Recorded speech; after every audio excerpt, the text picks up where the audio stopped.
Bonjour, je suis Frédérique Rose, comme la fleur, mais avec un Z comme Zanzime. Je suis naturopathe formée à l'ISUPNAT et j'ai choisi de vous dévoiler ici quelques secrets pour améliorer, harmoniser, retrouver votre santé. Chaque mois, vous pourrez découvrir en quelques minutes les merveilleuses ressources de vos intestins et de votre pouvoir d'auto-guérison pour rebooster votre vitalité. 30 épisodes à écouter sans modération.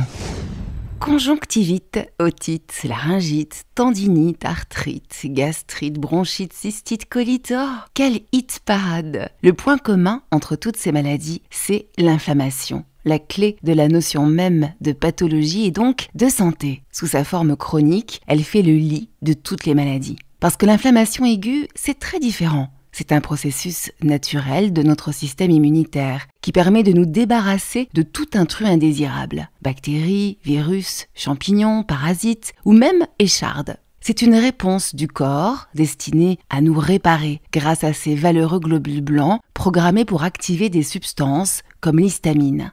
L'inflammation aiguë, c'est notre meilleur ami, une colonie de nombreux petits soldats anti-infectieux. Jusqu'ici, tout va bien. Le corps fait son boulot, faites-lui confiance. Et faites confiance à votre médecin. Une consultation allopathique peut être indispensable, au même titre que la prise d'antibiotiques. La radicalité anti-médicaments en matière de santé peut s'avérer dangereuse. Par exemple, en cas de cystite, avec un ECBU positif, une antibiothérapie est indispensable, suivie, bien sûr, d'une prise de probiotiques pour recoloniser la flore. Venons-en maintenant à l'inflammation chronique et à la notion de terrain. En naturopathie, la cause des maladies en HIT, c'est l'acidose, un déséquilibre du fameux pH, notre balance acido-basique.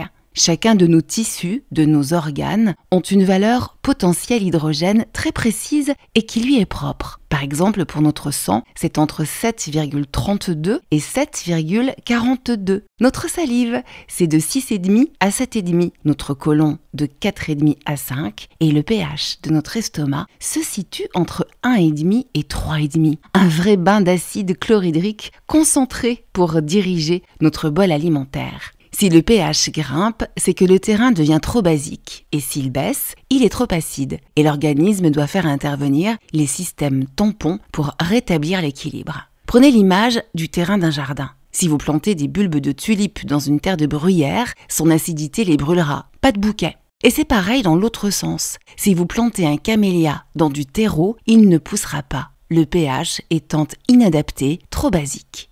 Mais alors, d'où vient cette acidification de notre terrain, la cause de l'inflammation chronique et de nombreuses pathologies? Encore une fois, de notre hygiène de vie. Trop de stress, le grand coupable, et de son complice, la malbouffe.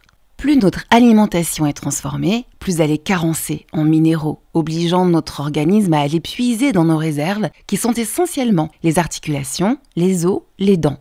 Elle va aussi surcharger notre organe d'élimination de cristaux, les reins. Aussi, on aura souvent des packages, tendinite, cystite ou encore calcul, arthrite. Un tableau inflammatoire d'autant plus embrasé si vous souffrez de porosité intestinale et que vous avez donc forcément développé des intolérances alimentaires. La solution ? Réduire, voire supprimer tous les aliments acidifiants. Gluten, viande de bœuf et de porc, laitage, café, vin blanc, fruits acides comme la tomate, l'oseille. Idem pour les aliments raffinés. Augmentez la part de légumes et de fruits. Bougez pour basifier votre terrain. Relaxez-vous et faites-vous accompagner par nos amis les plantes. Orthosiphon, sureau, piloselle pour évacuer les acides, les diurétiques comme les queues de cerise, les reminéralisantes comme l'ortie ou la prêle, celles qui vont renforcer votre immunité comme l'échinacée ou encore les huiles essentielles, toujours avec précaution et accompagnées d'une naturopathe. Cannelle, niaouli, thym ou encore origan. Et bien justement, nous développerons ce thème d'immunité dans le prochain épisode d'Amicalement Ventre où je vous parlerai plus précisément des allergies. À bientôt!